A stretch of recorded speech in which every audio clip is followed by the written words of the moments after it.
So apparently, Bryce Hall would be interested in fighting Anesongib, which is a recipe for disaster for someone like Bryce Hall.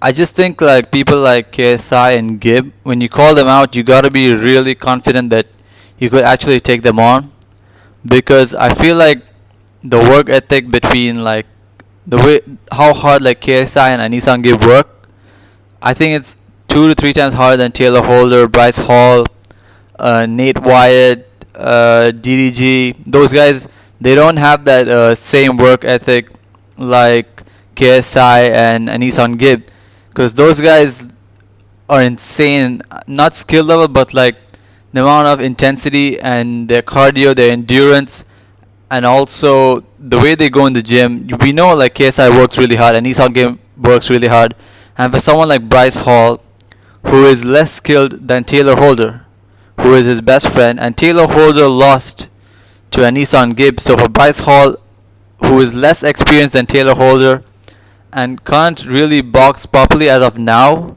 to say that you know what, he thinks that he could actually beat Anesongib in a fight is a bit insane. Like, unless he's been, directly after the Austin McBroom fight, just working and working and working.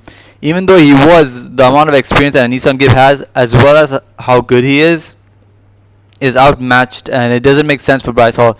There is no way he beats Anesongib. And my last video was the Vinny Hacker versus Anesongib, and I think Vinny is slightly better than Bryce in boxing, even though Vinny fought a Deji who isn't as good as Austin McBroom.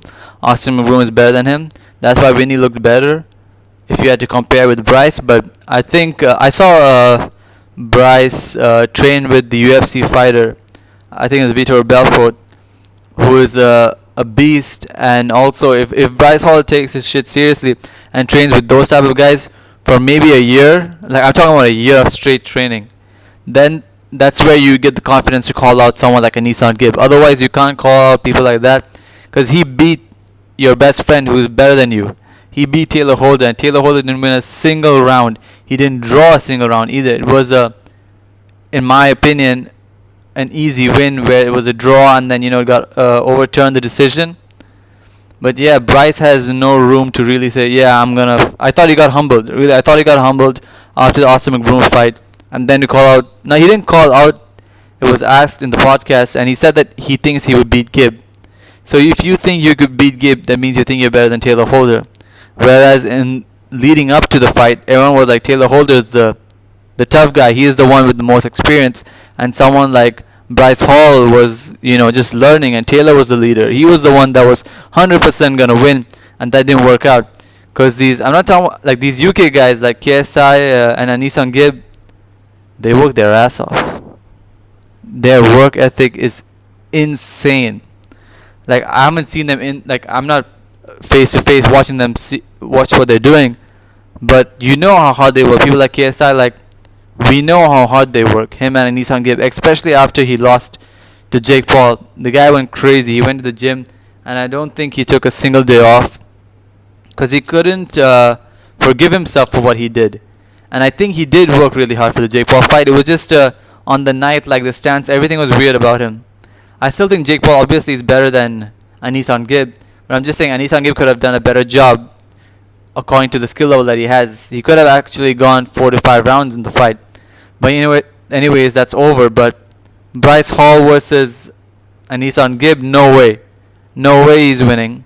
Unless he puts a year training with actual sparring partners that will beat his ass. That's how you improve. Because I think that his confidence came from sparring people that didn't know how to even put on a boxing glove. So when you knock people like that out, or you drop them, you go in with a false sense of confidence, and then once you get hit by someone that actually is trying to hurt you, that's when your mentality and your body language changes. You know that everyone has a game plan until they get hit in the face. And so I think that happened for Bryce Hall. So spar some real fighters, have a proper training camp, and then maybe in a year or two you can fight someone like Gib. But Gib will also be training during those years. So I think Gib is just he will outclass Bryce Hall.